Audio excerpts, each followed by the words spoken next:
Hi, welcome back. This is still the AM show, and we're getting into our conversation. I'm getting quite used to having parliamentarians here with me almost every day. It's been an exciting few weeks. Some would call it exciting, some would call it excruciating. We've all just been watching for some sort of resolution and some sort of way forward. Yesterday was very exciting, though, wasn't it? We had Roxton and I can't remember the other one's name here, but it was really great having both of them in here. Collins, yes, Collins, thank you. They took over the show. Hopefully, the honourable members of parliament that I have in the studio today won't take over the show, and I won't have to be banging on tables. But let's get into it. We have Al-Hassan Zihini, MP for Tamale North, and Akwesi Konedu, MP for Menchia North. Good morning and welcome. Morning, anyone. Good morning. Thank you. All right, so three major issues that we want to talk about today. We want to talk about the appropriations bill going on the floor of Parliament. We want to talk about Operation Halt, and then also talk about the Health Ministry and the concerns that the minority raised about spending when it comes to COVID-19. And yesterday, your colleagues who were here, really got into it when it came to explaining all the accountability that has been shown by the government when it comes to the COVID-19 spending. So it was interesting that that came up yesterday. But I think I want to start with the budget and how far that's going. So today we're going to find out all the details of the budget, how much exactly is going to be spent, and all of that. So it's interesting, though. Does this mean that, and let me ask you this, does it mean that since we're moving forward with this appropriations thing, that we're accepting the budget? Well, anyway, first of all, I thought that hijacking your show made your work easier. Yesterday I was banging on tables. I don't know about that. Well, that's just by the way. I will say it doesn't mean that we have accepted the illegality that we still believe was done by the majority a couple of weeks ago in relation to the charade of passing the budget that was rejected the previous week. According to the records of Parliament, the 2022 budget was rejected by the House. The following week on Tuesday, again, according to the records of the House, that rejection was rescinded by the majority group engaged in an illegality. But as we all know, Parliament is a master of its own rules, governed by the Constitution, by the standing audits, and by its practices. That is what some people will call convention. We also know by law that when a court gives a ruling, no matter how flawed that ruling is, it remains binding until it is overturned. And that is why, even though the majority group believed that we did not reject the budget, they still engaged in an activity of rescinding the decision that we took. That was an acknowledgement of something that was binding, that had to be removed. So, as a minority group, and that is what people must appreciate, we are not irresponsible. We are not irrational. Our focus is not to frustrate government business. We simply want to apply the rules and regulations and go through the right processes of challenging whatever we have issues with.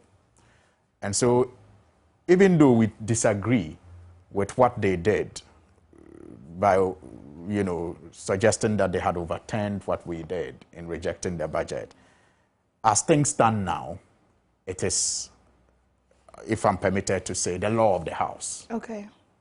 Until it is overturned. Okay. And our leader, Honorable Haruna Idrisu, filed a motion.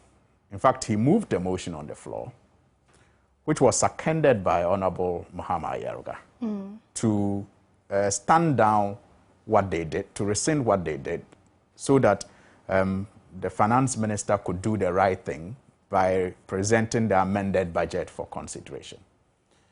The Speaker, who was presiding, who has a lot of powers and discretionary powers at that, decided that in a very weird manner, he was not going to admit the motion. But by his conduct on that day, he actually admitted the motion, because once a motion is moved and seconded and you call for debates, it gets out of your control. You no longer, as Speaker, determine the outcome of that motion. But he claims that even by that conduct, as recorded by the votes and proceedings of the previous day, he did not intend to, admit the motion, and so he dismissed it. Okay. Which we followed up with a written substantive motion, as required by our standing order. So the minority leader served notice that he was going to challenge that ruling, and he did. And again, he has used his discretionary powers as Speaker to say he will not entertain that motion. But being law-abiding, being objective as we are, we respect that decision. Okay. Our intention is not to be disruptive. So we respect that decision even as we disagree with it. So what we have done is that the budget approval goes through 3 processes. So you have the approval of the policy. So this whole hula baloo is over the policy as to whether the policy is approved or not. Then you have the second process, which is the estimates that the committees handle and approve or not approve. So in the absence of Mr. Speaker, because that's what the acting Speaker told us, that because he is acting Speaker and has the discretionary power of admitting a motion or not, he will not admit the motion. Okay. So there's no other way we can go about it until we wait for the substantive Speaker to come. All right, so we then moved to the second stage, that is the committee stage. Okay. To consider the estimates. And a lot of interesting things are coming up, at the various committees. And it is clear, I'm sure that came up for discussion yesterday, that based on some of the findings that we are getting at the committee level, some of the committees will not have their estimates approved. Okay. Like yesterday, the Electoral Commission had to be walked out of the place. And the Communications Ministry. And the Communication Ministry as well, because of what? So the determination to represent the good people of Ghana and to demand answers from this government is unwavering as far as the minority is concerned. Okay. No matter, the attempt to abuse the authority that they have currently, we will continue to find ways to represent the people in the manner that they want us to represent them. Right. Okay. So after the estimates is then the appropriation. Okay. So it is what happens at the committee level that will determine what will be put on the appropriation, which will then be brought to the plenary again for a vote. Then beyond that is also the bill to introduce the e-levy. So people need to understand these processes. Okay. And not begin to think that, the minority has... The fight is structured and it is in different, phases. And the bill for the e-levy will also eventually have to be put before the House. And as a caucus, led by our leader, we have served notice that we will be opposed to that e-levy in particular, no matter the form that, it comes into the House. Okay. And so the bill will also be brought and a decision will be taken on it. So that is what is happening currently. Okay. The committees are sitting, and when Mr. Speaker returns and resumes his seat, the minority will file the motion again and see how he will treat that motion. Okay. And if it comes to a vote, we will have to vote on that motion to determine whether the budget has really been properly approved. The policy of the budget has been properly approved or not. Okay, so 2 things. You would be willing at some point to take us weeks back when the Speaker comes back, from what you're saying. And secondly, as far as concession speeches go, that's a fantastic one that you just gave us. Concession speeches? I didn't think I was giving a concession. No, I'm just teasing you. Yeah, I know, because we have conceded to nothing. Yes. No, but in a way, it looks like you've kind of had to just sit back, because it doesn't look like things have gone the way that you've wanted to. I mean, yes, you know, over the course of the conversations we have, we know that you still have the power when it comes to committee levels and stuff. But I think that the substantive speaker not being around didn't really... You see, no, when the substantive speaker is not around, the only thing you can do is to disrupt the House. Once the speaker has discretionary powers. So the speaker says, I won't listen to you. Yeah. What are you going to do? No. Disrupt the House? No, you can't. We are not, and the point is that we are not a disruptive group. Yes, indeed. We are not a disruptive group. We, at every point in time, will insist that the right things be done. Okay. As we stand now, the right thing is what the speaker has done, even as we disagree with it, because he has a discretionary power to admit our motion or not. Yeah, so he has done the right thing. Okay. And we have challenged it as we are supposed to. And he has still rejected it. Okay, so there's not much. There's not much you can do about the policy as things stand now. Yeah. The only thing you can do is to, as they say, kick the, ball down the road. Okay. And go to the committee and continue the second phase of the fight. Okay. Until you have the opportunity to undo what, you feel you would be willing about. to do that, though? I mean, start this whole process again? Well, you see, it should not be the concern of the ordinary Ghanaian or the minority. It should be the worry of those in government, because they are supposed to govern. But unfortunately, in all of this, what you see is pomposity, is egoistic, approach to this discussion, and arrogance, as if they have nothing to lose. But they are supposed to exercise a lot of restraint and responsibility because of the responsibility the people of Ghana have entrusted to them. But you don't see them even giving a toss as to whether it's such a big deal for us to go back and start all over again. They seem to still be living in the old times where they had the majority to do whatever they wanted in this country and through parliament. They no longer have that, and they need to wake up and understand that Ghanaians gave this country a hung parliament for a reason. Okay. And that is where I agree with Otumfuo when he says that the government must be humble enough to listen to the views of the opposition, and as in this case, the minority, to fine-tune government policy. The intention of our group is not to determine government policy, but it is to fine-tune as we pick the concerns from the ordinary people. Okay. And so they must have that, humility to listen. But like he said, if they do not listen, the people are watching, and the people at the right time will make a decision on how they have been governed. Okay. And I hope that decision will be loud and clear. Akwesi, thank you so much for your patience. You have been very patient and allowed Honorable here to make his submissions. What's your response? What do you think? Is your team arrogant, pompous? I've heard those words thrown about quite a lot in the past few days. Apparently lacking humility, not caring about the Ghanaian people when it comes to things like the e-levy. Is that true? Let me first say a very good morning to our viewers. And I don't really want to stress much on the words that are being used.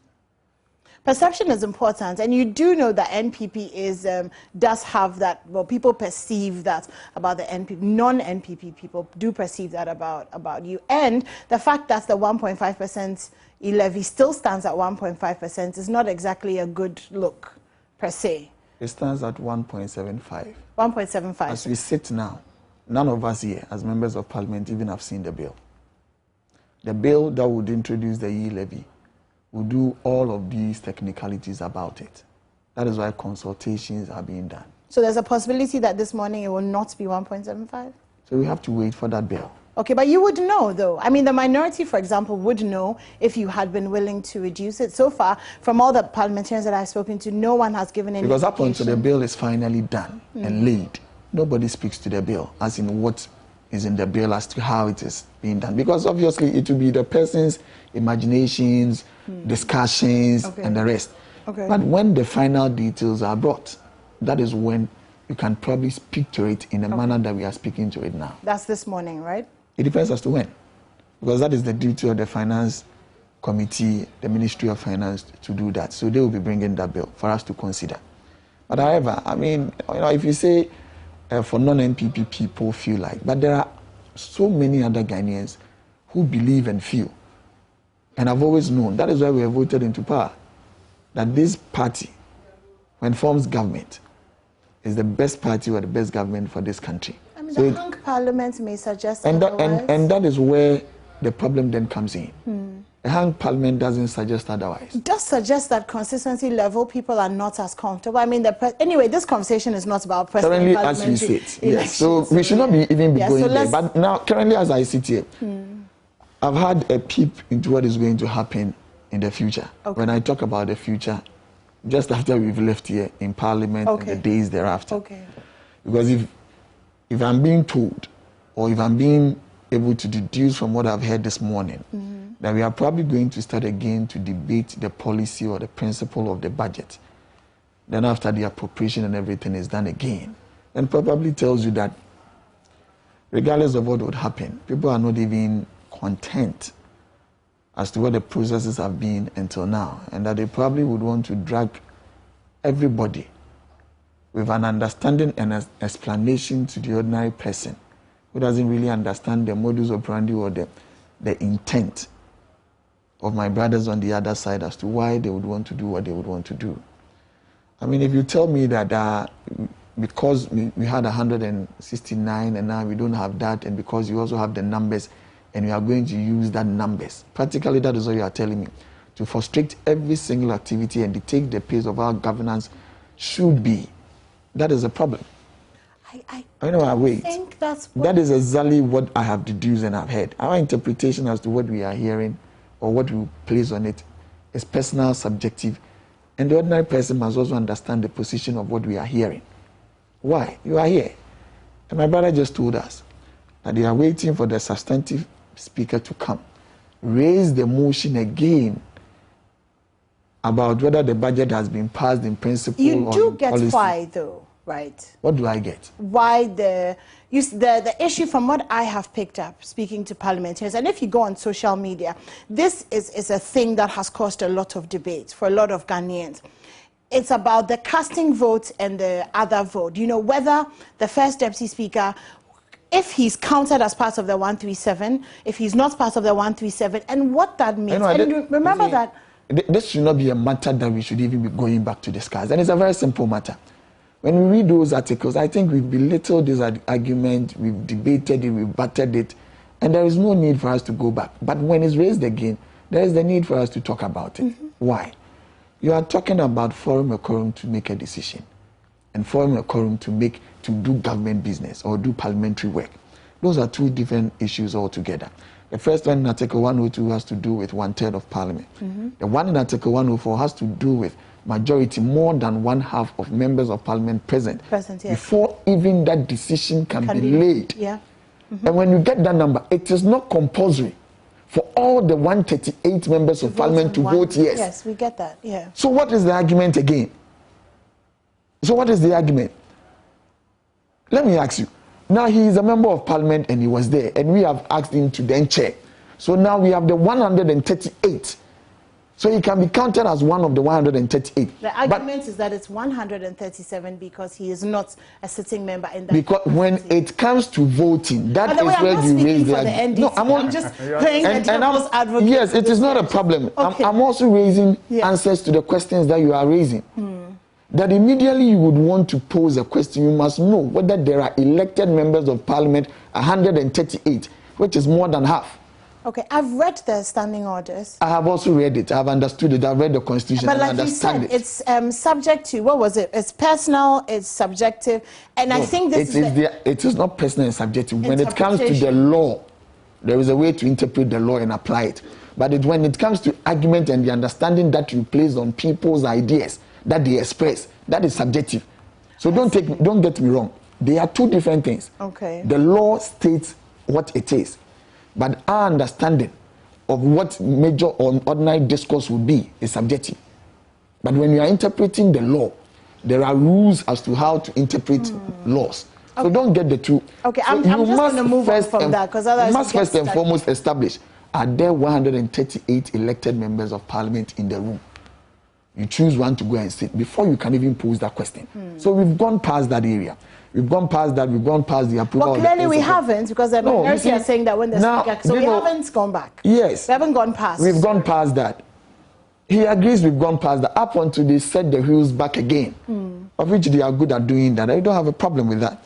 You see, that is why they say that at committee levels, and using the estimate, they are going to use parts of some of these committees to create a certain hole so that we cannot jump over as a country to have the appropriation bill passed. Because, for instance, if there are some committees who would tell me ordinarily now that they've just thrown out, and look at how we threw out the communications ministry, we threw out the electoral commission. And okay, but let me ask you something.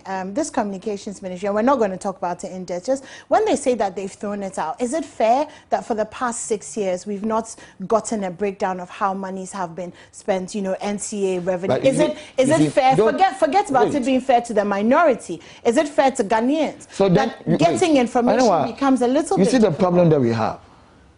It should have been previous, but not now. So you must also be blaming them who are raising it now. So if not for an opportunity of budget, you probably wouldn't have raised it. Okay, please, why we have, you see, anyone wait. You want me to answer it? We, as parliamentarians, would have to play oversight responsibility over all of these institutions, and that is through our committees. The laws that set up all of these institutions and the rest, ask for annual reports. Do we demand them? Or we wait till budget time to demand them? Okay. If they are not bringing, wait, what moves have we made? We ask questions on the floor of Parliament. Okay. Show me some of the questions that have been asked about some of these reports. Just go and now you see. Just go and read the debate. Don't worry. The budget debate for 2021. Because you asked the question. Look, the reports have been requested for in the past, but they have been ignored. Fortunately, 2021. We are in 2020. Fortunately, they ignored. No. He is saying, look, but that didn't surprise you. What I'm saying is that that didn't surprise you.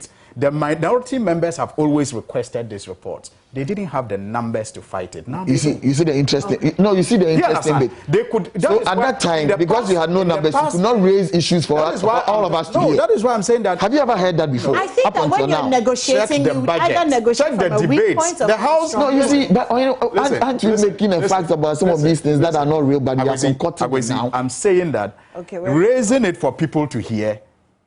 There is a process of raising it for people to hear. No problem. That process is raising it on the floor, which becomes the record of the House.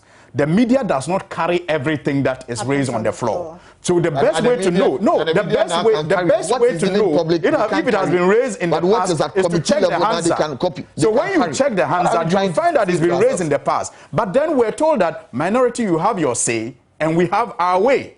That has been the mantra. This time around, the government has not woken up to the reality that the minority no longer just have their say, but they can have their way also.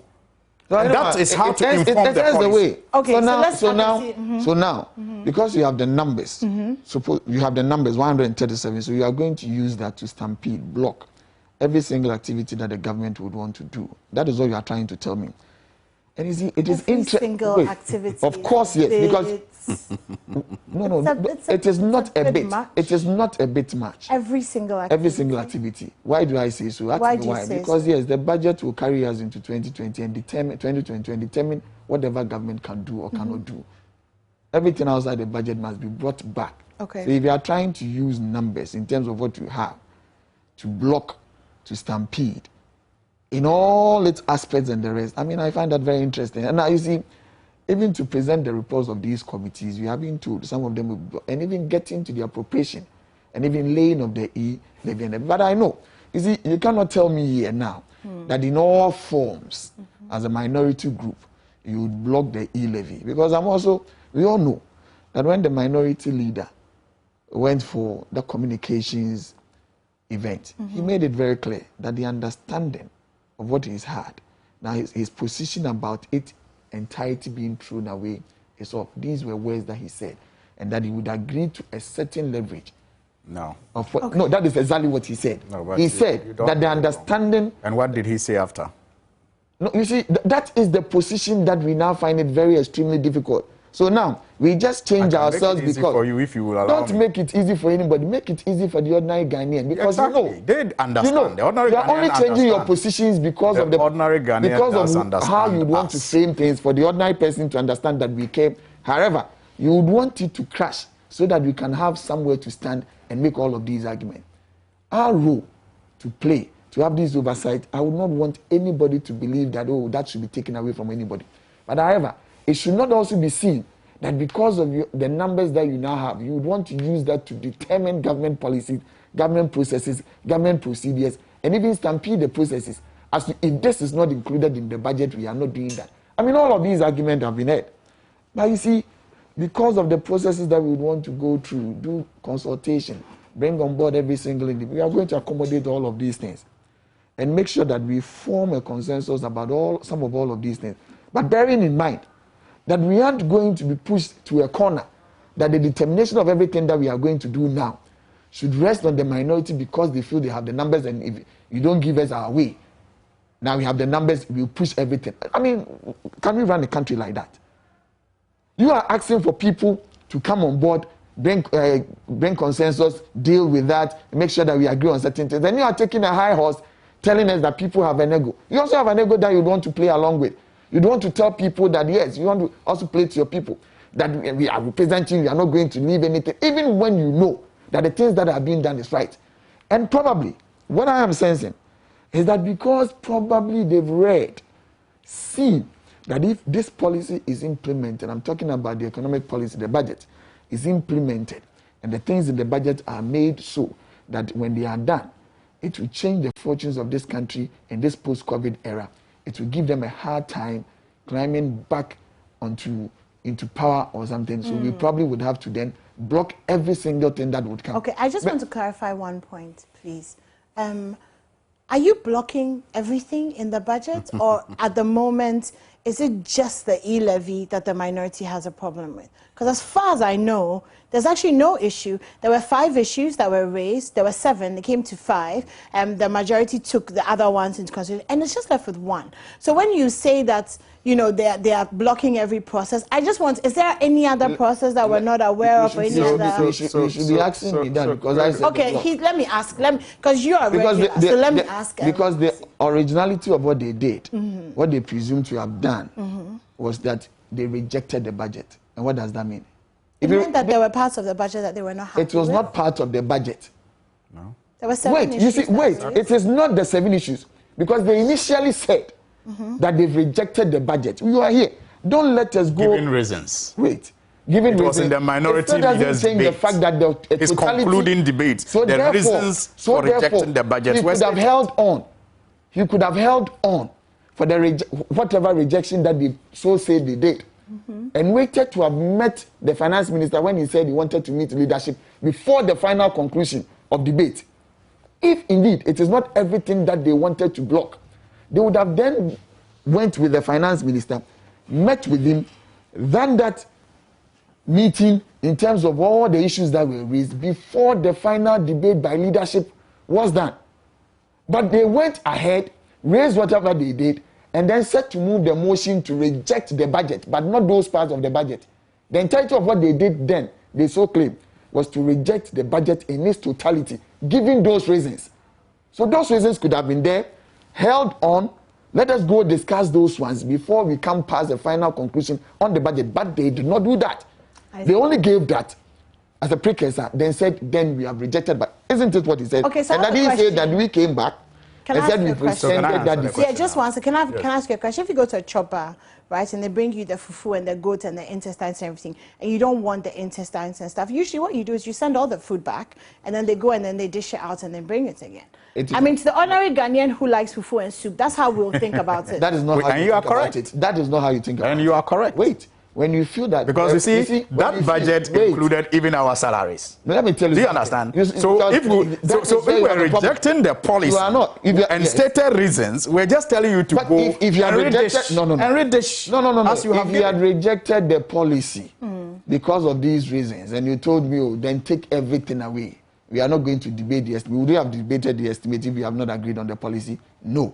But the estimate would then form the basis of us passing the appropriation bill, but not necessarily the policy. And secondly, when you use the chop bar argument, if you're eating and you feel like your soup is finished, you don't take the whole food away. No, you ask them to bring this one, we hadn't started eating. And even, wait, let me tell you, when they bring the food and you feel like there is a meat on it that you don't like, you ask them to bring a bowl and take it off. Some will agree, some will not. So it is 2 things. Okay. So then, if I say they rejected everything, I would not ask somebody a food that the president has bought me, but I will still eat because one meat is on it.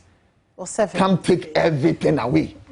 I would ask the person to bring a bowl. Take that meat off for me to have mine. So you see, so the understanding of everything depends as to the real intent that you want to place on it. You know, anyway, but however, I think that to say that our intention is to frustrate everything is to ignore. But if you are telling me if the speaker comes, ignore the facts. You are going back as we debate the principle. What are you trying to tell me? As we speak, this is the minority that even after electing a speaker had equal numbers on the appointments committee, still made it possible for government to form a government. Okay. So now that is not a minority that the is argument irresponsible. is rolling back. And Secondly, this is the minority that even though we are opposed to their charade of, reinstating the budget that was rejected, we are at the committee level doing what our electorate have elected us to do. That is not a minority determined to frustrate everything about governance. If the speaker comes back and go back to the policy, what would the appropriation that you're going to do be? Sorry? If the speaker comes back, just as you've told me and told everybody, that you want to go back to the policy rejection process. And you are telling me we do not frustrate the process because we went for... Fantastic. This is a minority. Let me answer. You have asked a question. Let me answer it. You asked a question. Let me answer it. Let me answer it. Yes, he said he has I must give you more information so that you'll be able to answer the question. Context. Okay. I understand you. You don't. You tell me that you are not frustrating every process, right? And that you've gone for the estimate and committee hearings, no problem. But you are not telling me that if the speaker comes back, you are going back to the process of us either have approved the principle or the policy of the budget. What would that estimate that you've gone to do? The fact that and that because you did not want can I answer? You did not want to frustrate the process and the whatever fact, illegality. The fact that we do not want to frustrate government does not mean that we will condone with illegal conduct of government. But you don't believe that we will use the right processes to challenge the illegality that government is engaged in. So and when he talks about the quorum, when he talks about the issue of quorum, I give a simple practical example. So you say 102 talks about quorum to do business, and 104 talks about quorum to take a decision. So they are in sequential order, 102, 104. Now, let's go back to what we all can relate to. You have a cutoff point, qualification for entering level 100. You don't have that.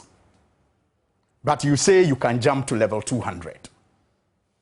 Logically, how does it work? So the university says you need this grade before you get to level 100. And when you get to level 100, you do business at level 100. And that business at level 100 will determine if you go to level 200. Not so? Yeah. Then you say that, okay, 102, you are not qualified to do business, but you are qualified to take decision. So the framers of the Constitution were clear in their mind when they said that to form quorum, you need a certain number, excluding the one presiding. Do you agree with that? That is that's what it says. That is that's what it says. I said to go to level 100. Let me relate it well. Okay. When you to go to level 100, listen. The Constitution. The Constitution says. Listen, Akwesi. The Constitution says to go to level 100. To go to level 100, you need a certain figure, excluding the person presiding. That's to go to level 100. That's what you need. Then you say that I respect that one, but to go to level 200. That does not apply. There's no exclusion. There's now a difference. The framers of the Constitution, and the Constitution we are told should be read in whole and not in parts. So they say that at every time you are going to take a decision, and you see the irony of this argument, Akwesi, is that even quorum is a decision.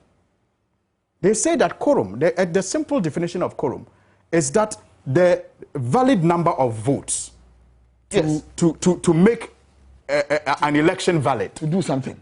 The valid number of votes. So to say that in the decision to take quorum, the person presiding didn't vote, is not to understand what voting means. Wait. Therefore, do you understand? If that is the simple argument interpretation you want to do, there would have been no 104.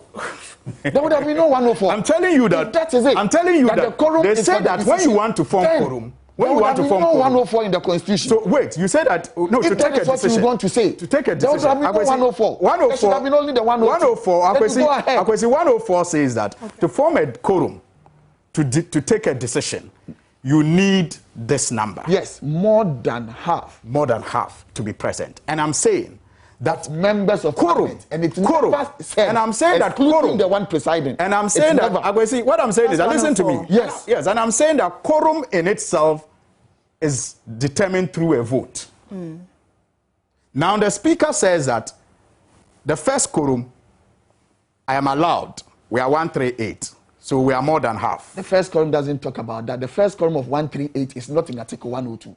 The 138 quorum for decision is not in Article 102. I'm talking about 1/3. I'm talking about 1/3. 1/3, yes. 1/3, you don't need 138. You need 92. But it is in 102 that it says the person presiding is not counted. Yes, but it is not stated explicitly in 104 that the person presiding does not count. But what I'm saying is that there was an intent for it. No. There was. No, the intent, it flows. 102, you read the constitution in whole and not in parts. So then why you don't read 102 and keep it. You say that when you come to 104, 102 doesn't play a role. That is why when you read the 104 it states that excluding otherwise provided in this constitution. Yes, so it says that. It says except as otherwise provided. Because it's been provided already in 102. No, how to determine the person presiding is not there. Then we can take decisions about entrenched positions in the constitution with just 92 people.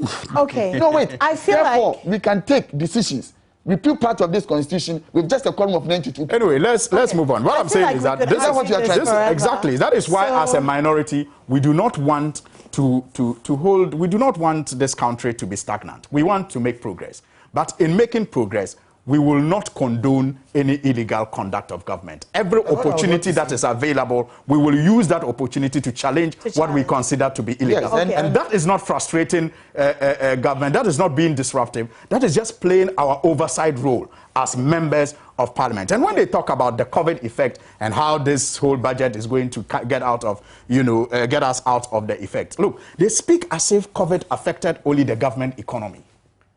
They forget that COVID also affected the ordinary man's economy.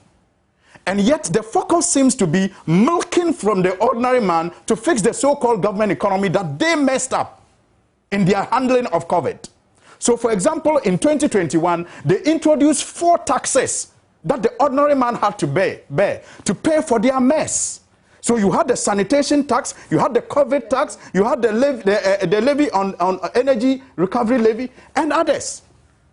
The Ghanaian people for 1 year have been able to bear that burden, even though they were also affected by the COVID. Their incomes had also been affected by the COVID.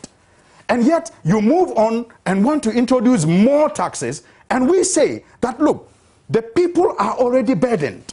So cut your expenditure. And that is what we are doing at the committee level. Looking at the estimates and the NCA, inability to present their reports, for us, is an indication that they may be hiding something. Because, for example, when some of the reports, from the various agencies have come, we have seen, in the case of the Ministry of Health, you said you talk about it, where in the era of COVID, that ministry spent 32 million Ghana cedis on conferences. That is not a fact. I mean, so these are some of the wasteful expenditures they have engaged in that has hit the government economy, that they want the ordinary man who is also suffering as a result of COVID I want us to go into pay. And we are saying it is not fair. I want to ask you a question, and I want us to go into the health thing right after that. So, Akwesi, this is the question. All of these arguments just come down to one thing, right? And that is? And that is the taxes. The taxes, no. The e-levy, as it stands now, we've accepted that we can't do anything about the other ones that are for But the e-levy, no, the 1.75%. Yes. Anyway. Yesterday, Collins said that until the ink is dry, there's hope. That's the 1.75, no, will not be 1.75. That is what we... So I'm going to ask you wait up until the ink is dry, as my brother said, because that is when we will see the bill. But anyway, we sit here and we behave. like we are the only country in this world, and we don't even appreciate the impact of COVID on the country. Go to other countries. Wait. If you're going to take the argument, then you should start with figures. You should start with the figures. If you're going to compare us to Italy or to France, then start with their figures. What figures are you talking about? I'm talking about the COVID figures. What figures in COVID? The numbers. Yes, the numbers. Of people who have been had figures. That tells you the prudence in management and leadership. Of COVID? No. Yes, you're making a mistake. You don't agree. Oh my goodness. Wait. When countries let their doors open in terms of thought, processes, procedure, how to safeguard the economy and their country and its people, we did not do that. We went in very early. Wait. You see, I'm gathering the thoughts. No matter how you punch in, I'll still have it to say it to you. Bear you me. After 21 days of lockdown, there was almost about 9 months in this country that the government workers never worked. But they were paid. Okay. In full. SNET, in full. None was in arrears. Ask yourself. You are talking about less than 1 million workers. Wait, you are talking about less than 1 million workers. And you don't even think that is an impact on the economy. You are not talking about the money from IMF. What money did you get from IMF? What money did you get? Billion Ghana cedis. And borrowed. We took some money from one of our funds. The stabilization fund. We took money from there. Did we not? Do you have to replenish those monies? Do you have to keep them back? Do you have to make sure that we have to replenish them? But do we have to milk Ghanaians? You are not milking Ghanaians. That is why you don't appreciate things. Then they tell us, or they would want to tell you that we should reduce the expenditure. What expenditure are you talking about? The waste. What is the money you spent on PPEs? You are talking about people. This is the life saving. Go check how much you were buying. It's what 12 billion Ghana cedis, according to the Auditor General's report, was lost last year. It is not lost last year. Don't talk about those figures as if they are real monies. They're not real money. Wait. It is not all that the Auditor General said. Some of them are even an imagination of what could have been lost if things were done in a manner that he thinks it should have been done. We only take these figures and throw them about without analyzing them to the core. Please, don't be doing these things. You see, we live in this country and we forget. They are not real money. Yes, not all of it. Lost. Take it well. It's not real money. Not all. When there is the understanding or the thought that because you tilted it this way, you should have tilted it this way, because you tilted it to the left, it means we may have lost this amount of money. Does not necessarily mean. And secondly, for most of these things, and of all of these allegations of the Auditor General, some of them are not the finality of what has happened. Because people go to challenge and they get it. And they are exonerated. So why do we make it a fact that we take the bulk of it and at the end of the day just believe that it is hook, line, and sinker and it is the truth? We lose the fact that we talk about the economy of the ordinary person. Still, even in COVID, when students reopened school, the government made sure that free exchange continued. Wait, don't go there, you do that. But let me tell you one thing. When people lost businesses, when petty traders lost their businesses because of COVID, COVID is a global matter, but not the crisis that we saw in the last 7 years past. Anymore. Wait, how much wait. No, you see that is the mistake. We're talking about wasting. This is the Adipa to you. Wait. I have a contract to this where this was bought for 120 Ghana cedis. When I keep 120 Ghana cedis. Can we please of the Adipa? Do you know the number of people? How much do you say you buy this on the street? If not for the support government is still keeping in CSHS, there will probably be more than half of the 1.2 million individuals in senior high schools. And we sit here and we believe and we just throw about figures for the sake that we would want to capitalize on something to revamp ourselves and come back to power. Please. Anyway, you see, look at the other countries that you talk about, the US and the rest. They were able to practice what we call quantitative easing by printing enough currency to offshore it. Are you telling me you can do that? You borrowed from the central bank for the first time. Can we? Because for the first time in our history, in 100 years, borrowed from the central bank. You got 2 billion from the World Bank. You got 250 million from the stabilization fund. The world experienced a pandemic, and we are still experiencing pandemic. So don't say you didn't print money. You printed money by borrowing from the central bank. You see the problem that that's the same thing. It is not the same thing. What is it? It is not. So wait. Let us not behave as if we live in isolation in this world, and that we are not impacted by what is happening in this world. Yes, we agree. that things are rising up. But these are not due to mismanagement. Anyway, if you ship your things at $2,000 per container, and now the world prices of that container is $9,000, are you telling me it's because of mismanagement? The impact of COVID. These price indices will be then placed on the ordinary goods that you and I buy. It is about you and I to be responsive enough and understand that there is a certain impact that has affected this world, this country, part of it, and everybody, and we must rise up to the occasion. Okay, so the 32 we expect government mm-hmm. to continuously provide the social goods and services for us. Even in this era, currently, even as we speak, there are organizations in this country that do not go the full whole of 1 month. They go alternative weeks. Employees. Yes, but they are paid full salary. Look at the productivity that is lost in there. But they are paid. You see, it is not that we would want to say, oh, the introduction of taxes is something that we don't mind about. But we must also be thinking about the future of this country, the present and the future. How to make sure that this country is sustained and progressed and moved out of this COVID. Now you want to talk about 32 million. Yes, I would, please. Do you have evidence to that?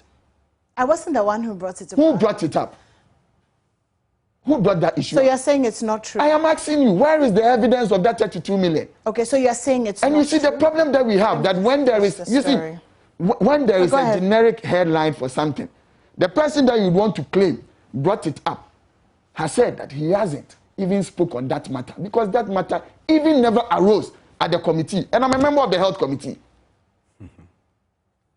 Because if there was no understanding to that, we would not even have risen. And we just look at it, meetings and conferences, and even if that is so, we just walk around it and just say 32 million, and that we do not want to go to the details of even what that really went for. Please, you see, there are some of these things that we band around, because you see, it is always being said about new sale, and we want to create sensationalism. Put these things out there. We don't go to find the details of all of these things. But immediately we put it out there, even when the details come, we want to frustrate the details. Okay, so I'm just reading the actual story that was given to us by Kwesi Parker Wilson, who's our parliamentary correspondent. And this is what he's saying happened, that the minority in parliament accused officials of the health ministry of the 32 million of blowing it. Ranking member of the health committee, Kwabna Menta Akando, described the development as shocking. He indicated that some officials, actually we have it, so let's just take a listen to it and then we'll come back and continue. Imagine that when we are looking for money to combat COVID, we are using COVID money to establish banks. And we are using COVID money to establish banks? Yes. Is that what the ministry used the COVID money for? Yes. So if you look at the budget statement, economic policy 2022, and page 335, there's a table, the appendix 12, the status of utilization of 2021 COVID-19 budget, and it is giving you from January to September. On that table, if you look at item 5, seed fund for capitalization of Development Bank Ghana, and that is in the region of 573 million Ghana cedis. That's what we are using COVID money for. In the course of our scrutiny, we realized that not less than 32 million Ghana cedis has been expended on meetings and seminars. Meetings and seminars. Yes. Is it COVID meetings or just ordinary meetings and seminars? Expenditure under the breakdown. So it's purely, they were accounting for COVID expenditure. So things that has to do with COVID expenditure. And there are a lot of issues. If I could recall, you see, we will leave the details of these things on the floor of the House. We are yet to present our reports. That's why I'm being very careful here, and we'll take it from the floor of the House. I know that's when we'll go into the details. There are a lot of things that begs for answers. But you're alleging that 32 million has been expended on conferences. I can between which period, sir? Between which period? You see, the budget they are presenting at the moment, they are speaking to January to September 2021. So between January and then September. I can give you the documents for you to apprise yourself with, what I'm talking about. And so we have called for some other documents. We have a lot of problems. Do you know that as I speak to you now, the National Health Insurance Scheme is, owing service provided in excess of 5 months, 6 months. Okay. I'm a member of the health committee, and if the ranking member on the health committee speaks this way, then I have a problem. He's churning out an untruth. He cannot go about bundling figures together just to create an image for himself. Yes, wait. You see, now we are shifting the goalpost. The initial argument that we had, that he had, that even brought other friends of the NDC to the committee, was about the expenditure on vaccines. When that was drilled down and they found no hole to run in, now he's banging up. This figure of 32 never rose at the meetings. And I must put it on record. I am a member of the health committee. However, if he has a document to that effect, he must speak to the details of it, but not the generic title of it. Because under every expenditure, there are line items that they state of what they use the money for. So if you immediately just put it out there, that meetings, seminars, and conferences, these are 3 things that you put together generically. As we sit here, if Joy would want to place this, they probably can even say meetings, conference, and the rest. The details of it must be brought out. But this matter of 32, never. You see, when the matter of the World Bank 147 million came in, and a report in the budget of 929 million, Ghana cedi, 752 of which has been allocated for the purchase of vaccines, they carried those two, combining them as one figure, 2 double figures into one for the expenditure on vaccines. As opposed to it being the only 147 converted into Ghana cedis reported in the budget for the purchase of Johnson & Johnson, which that money has been ring-fenced. And that initially it was for 12.3 million doses. But when the negotiation was finally done, because UNICEF is leading that purchases for us, when the negotiation was finally done, then we went into price negotiation and the rest. We had a windfall in the price and used to top the doses up to 16.9 million. Okay, so but not all. Yes, that is why I'm telling you that he should have spoken to the details in it, but not the blockheading. Even and if there's it is also true. the 500 and something for the development bank. Yes, what is the development bank going to do? It is going to help us re-engineer and to be able to bring about a certain capital injection into businesses. If not for COVID, will people have lost genuinely some of their jobs? Isn't it the responsibility of the government to help find a way to resource these individuals? Okay, so this what is if we do from COVID affected. Wait, yes. So if you do from COVID, what is the point about it? That if you have money coming out of COVID, and because of the impact of COVID on people's businesses, the government would want to set up a development bank, which will help finance some of these individuals, give them capital, put it into the economy again, for it to change their lives that COVID made worse. What is the problem about it? Okay, so he makes a good argument. We make some of these things. He makes a very good argument. We don't even think about the ordinary Ghanaian. I think you've made a good argument. I'm going to give you the chance to... Except that, look, at the committee level, when you make requests for goods and services, the details of goods and services budgets to be submitted to you, it is only members who are interested in the details of the goods and services who may find the 32 million that the ranking member found.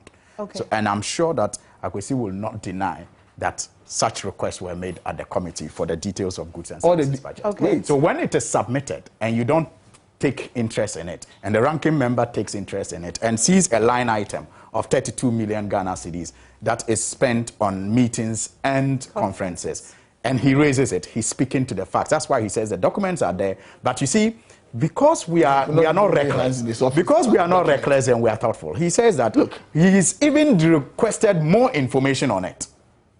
So, and when he gets that more information, why do you come out? Why do you come out and say that? Why don't you come out? No, you see, if you see, that is what I say. The oversight role we play as parliamentarians, we do it with you in the media, on behalf of the people. You don't do it. And so, excuse me, when I find something reckless in this manner, look, if it is 32 million on meetings and conferences, that alone should raise an eyebrow. And if I raise the eyebrow, wait and find the details. You don't come out. You see, no. If I raise the eyebrow, what is wrong? When the details come out, it will not be given the same meetings and conferences 22 billion Ghana cedis in 9 months. You see, it shouldn't raise an eyebrow.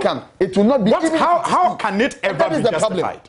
How can it never be justified? So what I'm saying is that the details may even be more smelly. The details may even be more, why don't you wait for the? Because there can be no justification for this. But the details is what will even make it more, to use the word smelly. What we are saying is that a certain discomfort so that we can on the floor of the House when you get all those details, you will not be there. But we are saying that look, when you take COVID money, this development bank, go and read the finance minister's presentations.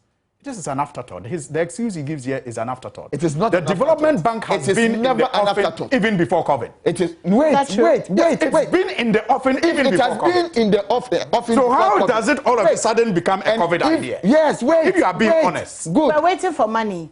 And then we saw that there was money. And there is a problem that has aggravated the need for us to have the development bank. Why don't you channel some of the money there? But what we are saying is that why don't you channel some of the money there? It's been your plan.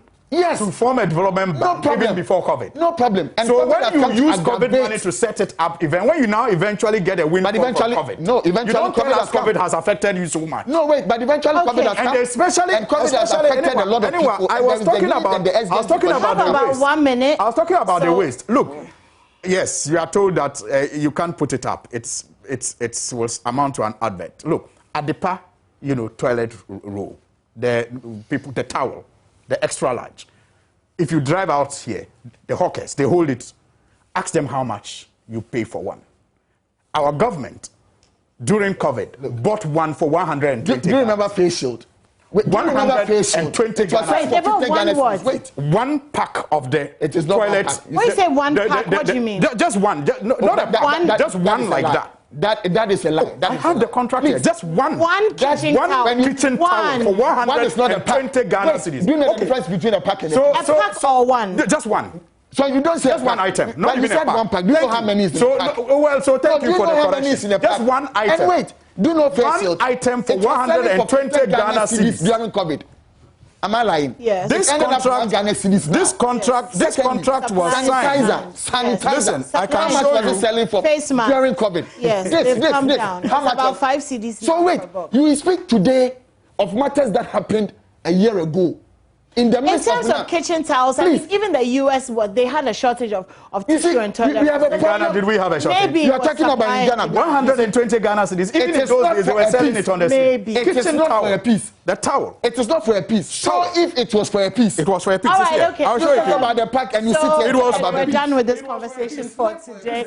A very big thank you to our Hassan Suhini, MP for Tamale North, and Akwesi Konedu, MP for Menchia North. We'll come back and we're talking about party in the park. Don't go anywhere. Now you are here telling us it was one. Now you are telling me